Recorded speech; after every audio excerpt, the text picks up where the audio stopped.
hydrangea in favor of blue salvia, achillea, and sweet peas.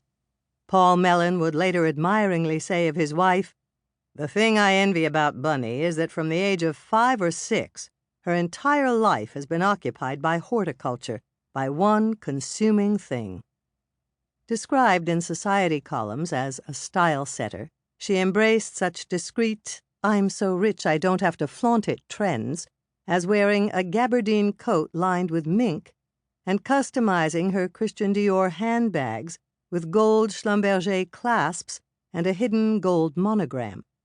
Bunny could slip into couture gowns and adorn herself with formidable jewelry. Schlumberger, Verdura, Van Cleef & Arpels, Tiffany's, to play the perfect hostess. Just a few years earlier, she and Paul had entertained the Queen of England and Prince Philip at the farm. Yet she was happiest outdoors, gardening or sketching.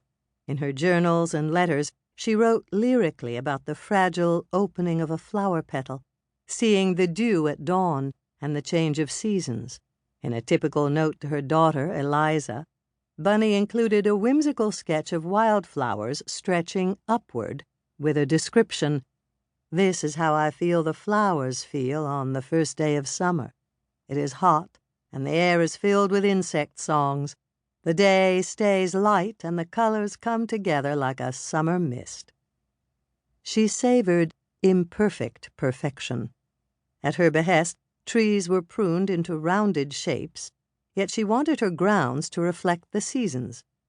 Woe to the gardener who raked up apples lying on the ground. The errant staffer was ordered to empty the barrels and put the fruit back.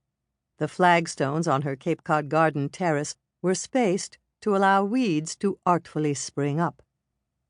On any of her properties, anything you'd see would be perfect, but it wouldn't seem manipulated. It would seem natural, says Sam Caston, a master weaver who produced fabrics for the Mellons' homes.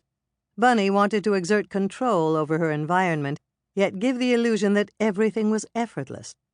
Her favorite saying was, "Nothing should be noticed."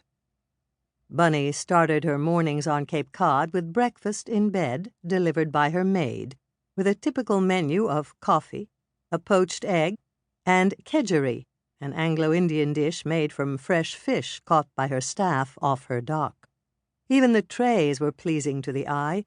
Her carpenters had crafted butterfly-shaped wooden trays at her instruction, and each morning a freshly plucked wildflower was placed in a tiny inkwell as decoration. Her tray had to be perfect, says Linda Evora, one of many generations of Cape Cod housekeepers. We used silver and good china. If she ate in her room at night, she wanted a red rose on her tray. She asked for other flowers earlier in the day. Bunny would linger in her second-floor bedroom, looking at the enticing view, the sailboats traversing the saltwater Sepuit River, the sandy sliver of Dead Neck Island, an uninhabited, pristine barrier island owned by the Mellons, and beyond, the Atlantic Ocean.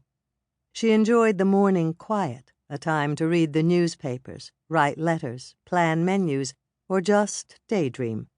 Bunny and her husband had adjoining rooms, and, some gossiped, adjoining lives, and while the couple usually shared lunch and dinner, Paul was an early riser, and they ate breakfast apart. Bunny had divorced her first husband, country newspaper publisher Stacy Lloyd, Jr., with whom she had 2 children, to marry the widowed Paul Mellon in 1948.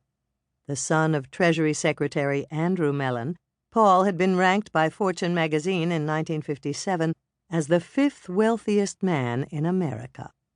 A horse breeding and racing aficionado, a reserved gentleman with a wry sense of humor, Paul had spent years in analysis to deal with the debris from his wrenching childhood and his parents' bitter divorce. Able to afford the best, he was analyzed by Carl Jung and consulted Anna Freud. Paul had been in the public eye his entire life. As a student at Yale, when he turned down an invitation to the secret society Skull and Bones to join rival Scroll and Key instead, this momentous decision merited an article in the New York Herald Tribune. Paul Mellon was a great